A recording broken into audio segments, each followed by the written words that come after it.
Oh, Schnikes. Didn't see you there. I'm Gru McCormick, and since you are here, I thought I'd go over some basic steps in how to become just a little less racist. Come on, it'll be fun. Promise. We all at one point or another find ourselves in a predicament with finding a place to fit in or even just being comfortable with ourselves. And it's definitely not something that happens overnight. And in some cases, we wake up with it at an all-time low. Typically, when we conquer that insecurity and trust our abilities, we're able to move on. But nobody really prepared me for something I had no control over. You see, as a kid, growing up in a white family in a predominantly white community, it never really affected the way I racially identified with myself. That was until I got to middle school. I had finally become completely aware of the pressure my peers had put on me for picking a side.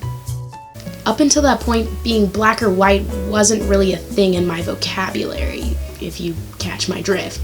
Suddenly, I began to register all the comments of "you're too white" or "you're not black enough" as who I was, and man did it send me into an identity crisis.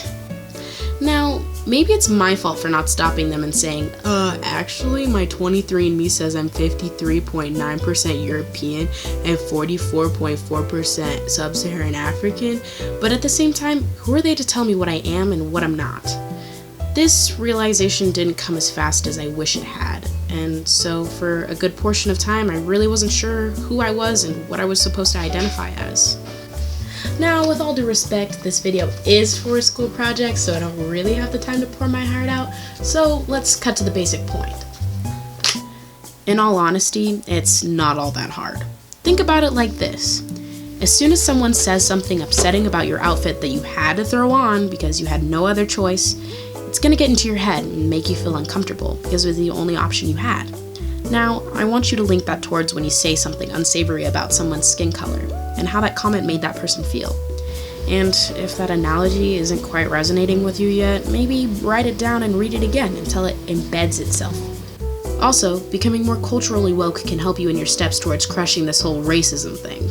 Now, I don't mean cultural appropriation, of course. I mean taking the time to research and understand a group's culture to become more open-minded towards their customs. With knowledge dissipates that fear sometimes, and it might be what you're in need of. Anyways, I am running on 2.569 hours of sleep, and I should probably go.